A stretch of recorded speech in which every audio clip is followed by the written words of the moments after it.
Yes.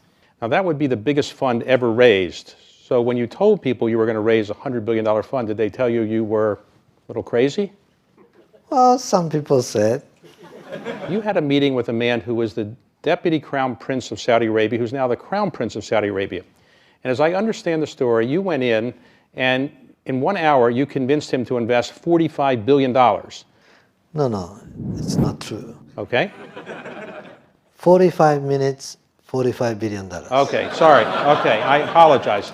In other words, So if you had had... $1 billion per minute. What could you have said that was that persuasive to get $45 billion in one meeting? Well, actually, I said, you came to Tokyo as the first time. I wanna give you a gift. I wanna give you a Masa gift, the Tokyo gift, $1 trillion gift. And he opened up his eyes and said, okay, now it's interesting. All right. So I woke up him and said, here is how we can give you I can give you $1 trillion gift. You invest $100 billion to my fund, I give you $1 trillion. But what is it that you told people? What was the vision that you actually gave them? So one vision, which is singularity. Singularity is the concept that the computing power, computers' artificial intelligence surpass mankind's brains. The singularity is the concept. The word means that is the point at which a computer becomes smarter than a human brain. Yes. Today already, computer is smarter than mankind for chess or Go or weather forecast. To some expert systems, computer is already smarter. But in 30 years, most of the subject that we are thinking, they will be smarter than us. That's my belief. Let's go back and talk about your upbringing a bit. So you are of Korean descent. Your grandfather came from Korea and moved to Japan many years ago. And your parents were born in Japan. Did you suffer discrimination growing up in Japan? Yes, I had some experience. But I feel now it was good. That made me, stronger to work harder. So I had to prove that I am not different from any other guys, not inferior, it's the same. So I had to work harder to prove the value. Your family adopted a Japanese name at one point. Well, actually in Japan, there was at some period, Japanese government forced every Korean to change to Japanese name. So it was not their intention. We had to. You had to change. Okay. Had to change. That made me even more harder because I was feeling that I was hiding something. Now, I was even tougher. Now you did not grow up in Tokyo. You grew up in a relatively small town, is that right? Yes. In Japan? Yeah, in the southern part. In the southern part of Japan. So at one point it is said that you were very interested in meeting the head of McDonald's in McDonald's, Japan. Why were you interested in meeting the head of McDonald's? Did you like McDonald's food, or you just, what was it? No, he wrote a book, and that book became the bestseller. I was so impressed and said, oh my God, this is great. And the guy who wrote about it must be great. So how old were you when you wanted to meet him? 16. 16. So you managed to get a meeting with him. I called his assistant, and long distance call. Back then it was so expensive. I made almost 100 calls, 60 calls. And say, this is my name, I'm a student, and could you ask him to share me some time? And could you ask him? And she said, oh, I will try, but he's not going to meet with a student. I said, well, don't decide by yourself. Let him decide. Okay. So I spoke with the assistant, different assistants so many times, and they don't give me the right answer. So I said, okay, this is a waste of my telephone bill. So I flew into Tokyo. And I said, I came because the phone call becoming more expensive than air ticket. So what happened? And I said, well, tell him exactly the way I said.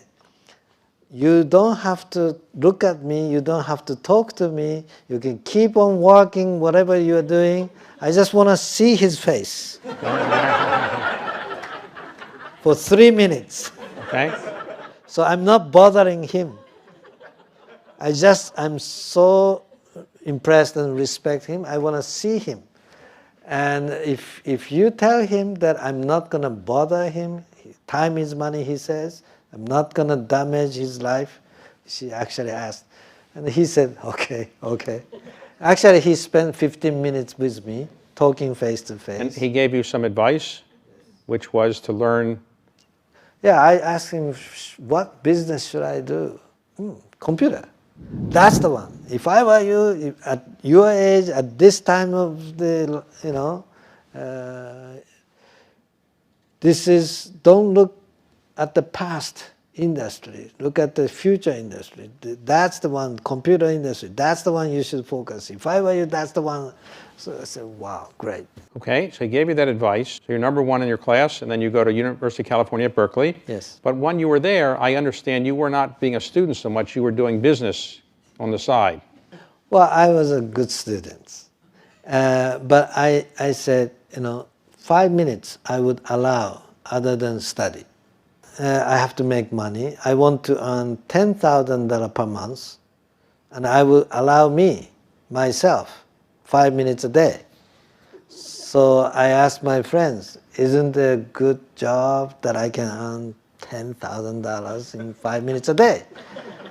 But my friend said, you're crazy, it's impossible, nothing like that. Do you want to sell drug?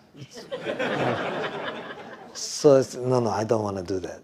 So I said, okay, what is the best, most efficient use of my time? It's invention. It's invention, and I have to file a patent. If I get the patent, 5 minutes, if I focus, I can come some idea. I can make some idea. So I set alarm clock 5 o'clock, 5 minutes. And tick. In 5 minutes I said, come, invention, come, come, right? So I did that. And it worked. It worked. You invented a machine that helped people translate languages? Yeah, that one was the electronic dictionary. The first electronic dictionary, many students use electronic dictionary. The first one ever made was by myself. First electric dictionary. Yes. And you sold it to Sharp? To Sharp. And you made a lot of money. Yeah, $1.7 million. So what did you do with 1.7 million then? Well, I used to start SoftBank. Okay, so did you move back? I did one more project. I made another 1.5 million. So I made 3.2 million in 18 months. So that is better than $10,000 per month. Right. I told that to my friend. Look, I got $3.2 million, and I kept working only 5 minutes a day, as I promised you. But then after you graduated and you made these successful inventions, you moved back to Japan. Is that right? Why did you move back to Japan? Not that it's not a great place to move back to, but you're in Silicon Valley area. Why not stay there? I created a company, and my employees asked me to stay, but I said, no. I promised to my mother when I decided to come study in the States. She was crying in the airport, and I said, no, don't cry, Mom. After I graduate from the school, I come back. I promise. She said, no, you don't come back. This is the forever, farewell. No, I promise you, don't worry, I promise you. So I kept my word. All right, so you moved back to Japan, and then you started a company called SoftBank. What was SoftBank's purpose? What kind of business were you in? So that was the beginning of the time of the personal computer got started. So, but there's hardware, not enough software. So I aggregate all kinds of software from the small software houses. And I wholesale to the PC stores. So it's like a bank. the software's bank. It's not the money bank. The software wholesaling, storing in my warehouse. So it's like a concept. So it was very successful. SoftBank stock is going up. And then you decide at some point to start investing. One of the investments you made is considered by many people to be the most successful investment in the history of mankind. You invested roughly $20 million in Alibaba. And at the time it went public, it was worth roughly $90 billion. So 20 million to 90 billion is a return of about 4,500%. Now, Jack Ma is a very distinguished individual now one of the most successful entrepreneurs in the world. What is it that made you feel this was worth putting in $20 million? Well, he had no business plan and zero revenue. Employees, maybe 35, 40 employees. But his eyes was very strong eyes, strong, shining eyes. I could tell from the way he talked, the way he looked at, he has a charisma, he has a leadership. So his business model was wrong. It's the way he talked, the way he can bring young Chinese people following him. Before Yahoo was so famous, you made an early investment in it, which was spectacularly successful. How did you hear of Yahoo? Yeah, Yahoo US was still private, 15 employees, and I convinced Jerry to take $100 million of our investment. So at the time we negotiated, we agreed they grew from 15 to 35 people, 35 people. And we invest $100 million to own 35%, and actually went IPO and made a great return. And at the same time, I convinced him to start joint venture, board of Yahoo Japan, where we put $1.2 million, they put $0.8 million, $2 million startup capital. We own 60%. Now, let's talk about one big mistake you made overall. Obviously, you're very successful in almost everything you've touched, but you were making a lot of internet investments around the turn of the century, around year 2000, 1999, 2001.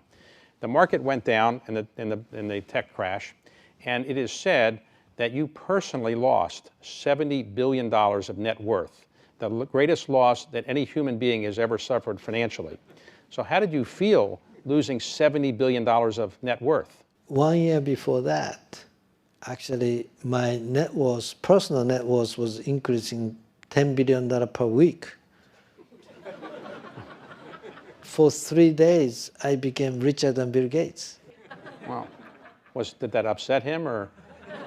No, before I told to anybody else, our stock started crashing. Okay. So in 6 months after that, our share price went down 99%. So we almost went bankrupt. And somehow I survived. You rebuilt your business. And among the things you did was you bought some very well-known companies. So you bought Vodafone's mobile telephone business in Japan. At that time, I said, now is the time to go next stage, which is the internet will become mobile internet. So I had to either get the license from the government for the spectrum or acquire Vodafone Japan. And first I applied for the license to the government, and the government said, no, there is no more spectrum. So I actually sued the government. And for 1 year, big fight. But then the Vodafone Japan became available. $20 billion. I had $2 billion, so $18 billion short. So where'd you get the money? So I convinced the bank, that the Vodafone Japan, I'm going to turn around and it become successful and become great cash flow. Believe me and lend me money. And they did. They did. And it turned out to be very successful. And recently, you did the biggest investment you've ever made in a company called ARM, which is ARM, which is a semiconductor manufacturer based in London. Why did you spend $31 billion buying a semiconductor manufacturer when many people think that that's not the future? It's actually $34 billion. 34. Yeah. It's not the manufacturer, it's a design house. They design all the chipset. They have 99% market share for any smartphone that you have in your pocket. ARM has 99% market share, right? In next 20 years, they're gonna ship 1 trillion chips, designed for 1 trillion chips. So I said, this is the company. Nobody can live on the earth anymore without chip. Chip is everywhere, in the car, in your refrigerator, everywhere. So if chip is something that everybody needs, and if there is one company has 90% market share, there must be a value. They're not monetizing well enough, but if I own it, we can monetize much better. So that's my belief. So I think the company is going to be more valuable than Google. So let me ask you. It's not available. It's a private company now. Future, you are a big believer in robots. It is your view, I guess, that artificial intelligence is a good thing and ultimately will not hurt humanity. Is that correct? Right. So you don't worry that robots could become so smart they could wipe out humanity, as some people worry? Yeah, there is a danger of that. There is a danger. But if you look at the mankind history, people were killing each other with many battles among different tribes and race and so on. But today's world, we don't have that kind of things everyday life. We are more civilized. So when the robot, super intelligence, go beyond mankind's intelligence, and they say, well, fighting is the not efficient way of living. The harmony is better. It's more social. So we're going to live in harmony, and they think about us, they help us, and they try to amuse us and have a good love each other. What gives you the greatest pleasure in the world? Well, the thing is, I have a vision. I have a vision of singularity that's really coming. So we created a vision fund, right? We go and change the world together and create a better world for human living. So that excites me.